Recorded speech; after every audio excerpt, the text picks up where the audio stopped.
choques elétricos são riscos presentes no dia a dia de quem trabalha com eletricidade ou até mesmo em suas proximidades. Vamos começar pelo arco elétrico. O arco elétrico é a passagem de corrente elétrica de um condutor para o outro num meio gasoso. A intensidade depende, entre outros fatores, da diferença de potencial e da capacidade da fonte e da resistividade do meio.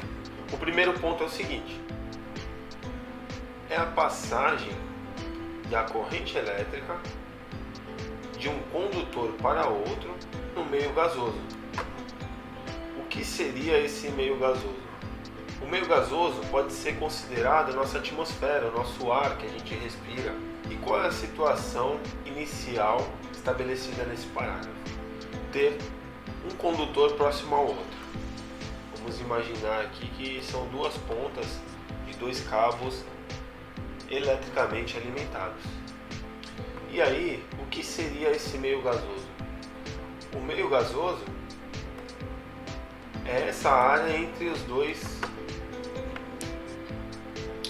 condutores eletricamente energizados. E aí, dependendo da diferença de potencial entre o condutor 1 e o condutor 2, essa distância aqui preenchida com esse meio gasoso pode não ser o suficiente para impedir que a corrente elétrica passe de um ponto ao outro pelo ar.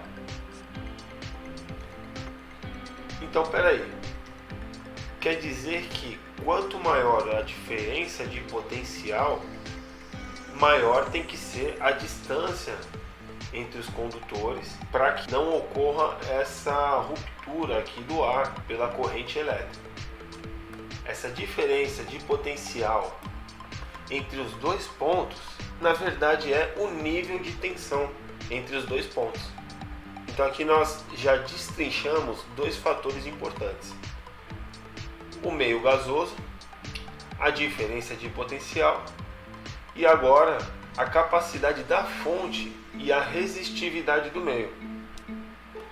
A capacidade da fonte nada mais é do que a capacidade de entregar essa corrente elétrica no ponto de descarga. Ou seja, se a fonte tiver uma capacidade baixa de entregar uma corrente elétrica no ponto, a ruptura de elétrica pode acontecer, mas logo vai ser interrompida porque vai exceder as capacitações físicas da fonte de mandar aquele nível de corrente de um curto-circuito. E aí esse fornecimento tende a ser cessado, encerrado, finalizando ou interrompendo aquele curto-circuito. O último termo usado nesse parágrafo trouxe a questão da resistividade do meio.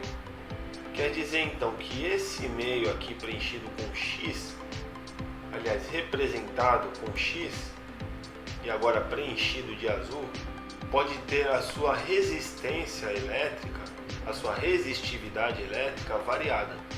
Dependendo do gás que preenche esse meio, ele pode ser mais condutor ou menos condutor. Para uma mesma distância dos eletrodos ou dos cabos, nesse caso, ou dos condutores, como é dito nesse parágrafo, pode ocorrer uma descarga, uma passagem de corrente elétrica dependendo do tipo de gás que está no meio.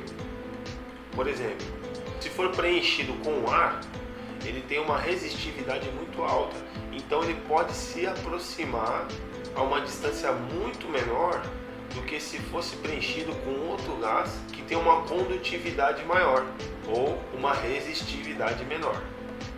Se esse meio é preenchido por esse gás com a resistividade menor, e isso implica numa maior condutividade, então quer dizer que a distância entre esses eletrodos tem que ser maior, ele tem que ser mais distante para evitar que aconteça a passagem da corrente elétrica, como está sinalizado aqui através dessa seta azul, de um eletrodo para outro. E agora